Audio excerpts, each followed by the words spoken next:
Nahmeduhu ve nusalli ala rasulihil kerim. Allah tebarek ve teala'nın olağan ihsani celisi Allah Resulü Huda aleyhisselam eyni şu at tamanı men güdüm gödep oturuşuңuz yalak ahunaga nämedir deyip bu näme gengrek gurun bolarka hayti bir zat men imanım terbiýet eder, men malumatym artdyrar. Bu malumatymda ma'mulata varsın, amala varsın deyip daştan yakinen üşüptür. Eyni şu suratında Resulullah sallallahu aleyhi ve sellemin de mübarek celesetinde sahabalar oturupdurlar. Otan Peygamber Huda aleyhisselam muhtelif mevzulardan sahabalara gurun berermiştik. O bir mevzuyu ki Peygamber sallallahu aleyhi ve sellem şu hakkında beter kânağdattır, o dünyanın gurunmuştuk. Çünkü maksat o dünyemiştik. Şu kadar cennetten gurun veriptir Peygamber aleyhisselam. Şu kadar cehennemden aydıptır, kabirden aydıptır, o dünyanın yağdaylarından aydıptır, kıyametten aydıptır. Hazreti Ali radıyallahu anh oyalakta sahabala sen şu an cenneti bizim ümide getirdi koyakada, bizim imamında farkı yok deyiptir diye. Görüp durun yalak bu deyiptir.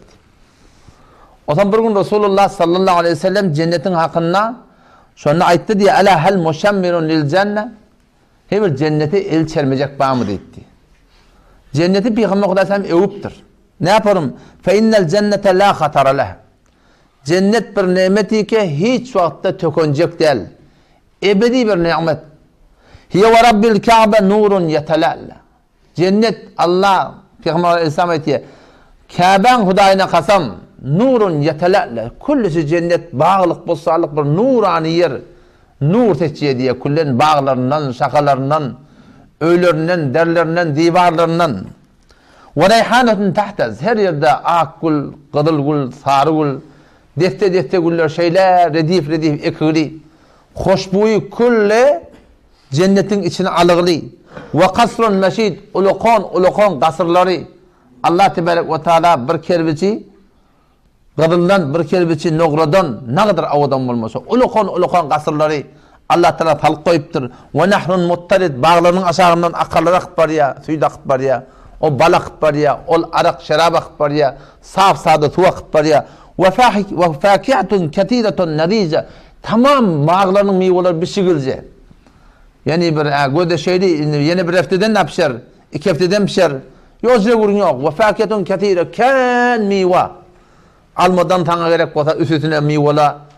Portakaldan gerek olsa, behden gerek olsa, incirden gerek olsa, tuttan gerek olsa, nardan gerek olsa, hurmadan gerek olsa, kividen gerek olsa, muzdan gerek olsa, sana neme meyve diysen tamam bağları, şu duruşu ve fakiyetun ketire köp meyve, netice öde bir şekilde ve zavcetun hasana ve cemile avadan denanalar, akıllı, çeşim ahuyi denanalar ve hulalun ketire, avadan doğallar, avadan ilmaşlar.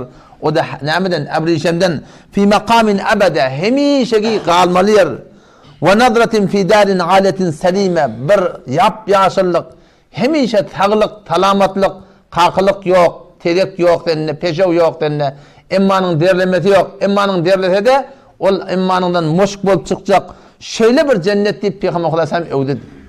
Ala hal muşammirun lil cennet şu cennete bir elçelmeyecek var. Sahabeler dediler diye nahnul muşammirun ya Resulallah.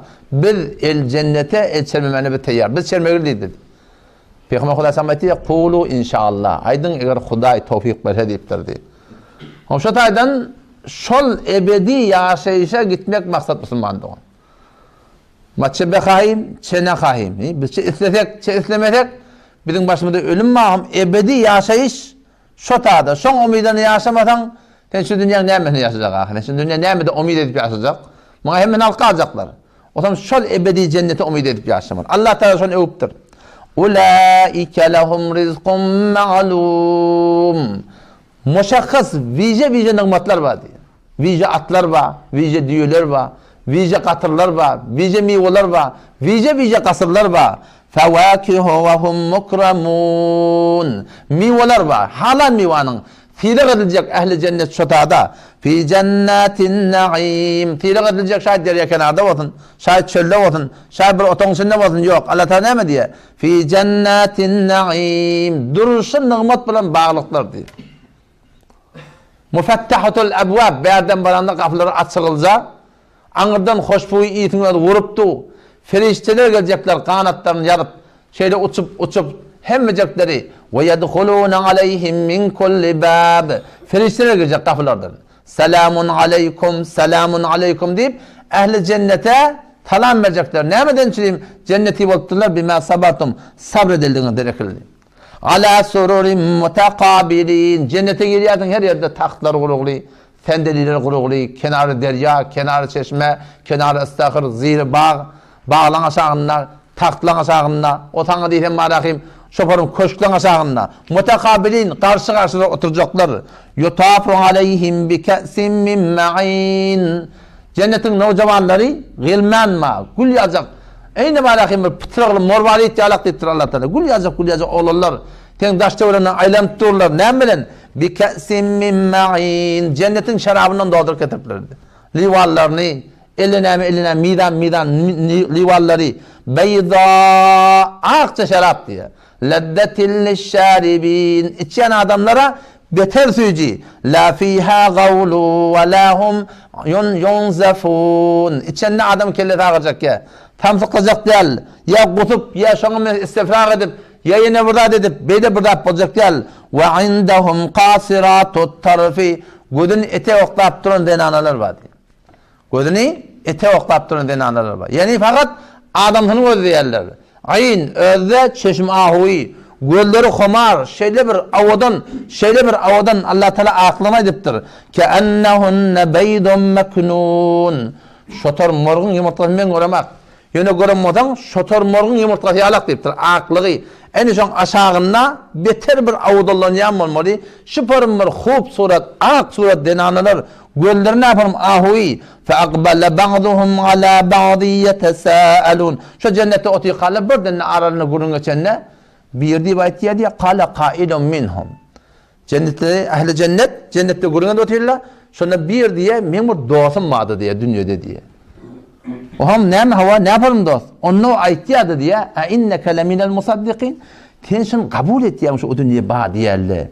Öğlep diyelenmeli. Yamaşa zindagi bağ diye memur doğasım vardı diye aytiyadı. O aytiyadı diye. İdâ mitne ay her vakti biz öldük. Ve kunnâ turâben ve izâmâ. İnâleken biz gum olacak, tünk olacak. İnnâ lemedînûn. Biz yamaşan seza ceza var mı? Yamaşanın cennet cehennem mi diye bir doğum vardı. Siz sondan havanız yoktur ha. Sondan havanız yoktan şöyle cehennemin içinde tapma bu adam. Göddep sondan cehennemin içinde yakın gördü. Hal entum mutteliun havanız var mı?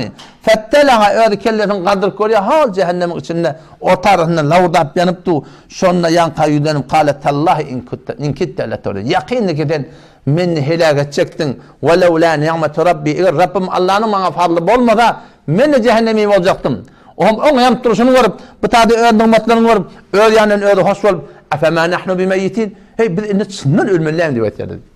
İndi çından ölüm yok. İlla mevtetenel ula. Şu dünyada bir ölülük, şu tamam oldu. İndi ölüm yok. Allah Teala diye, inne hâdâ lehuvel fevzul azîm. Ulukum piruzu işi diye. Evlâp ölmek yok, tarrimek yok, yadamak yok, kanmak yok. Öğlep paranın yanından malakım hiçbir malakım ediyet yok. Allah Teala ne diye? Limitli hâzâ felya'melil amilûn. Amel et yerler şuna amel etirler deyiptir. Rahmet çek yerler şuna rahmet çektir deyiptirler. O zaman Adem Aleyhisselam'dan ta kıyamete çelleyim Allah Teala'nın bir kanunu var. Hem dünyanın hem ahiretin hoşbahtıyla çelleyim. O da ne mi? Dindar olmalı. Her kim dindar olsa Allah Teala şu dünyaya ne vaat edecek? O dünyaya vaat edecek. Onun şu tarzda Müslüman doğan dinle öğrenmeli zat. Dini öğrenmeklikten için vakt koymalı. Oğlum onun elinden darını tutup vakt koymalı inşallah dehmet çekmeli. Allah limitli hâde şeyle bir namata dehmet çekin deyiptir. Hanım adamı bilen cenneti kastetmeli. Hel moşemmirun lil cenne. Cenneti el çelmeyecek var mı? Bir el çelmemeli. Ne yaparım etmeli? Huda bilen peygambere var yaşamalı. Teyar mı inşallah Teala? Yani peygamber Huda sana diyor. Kulu inşallah deyip de. İnşallah deyin yani dua etme öyle yaşamalı. Ya sen asan et. Allah asan etmede hiçbir asanı yok hakikatinde.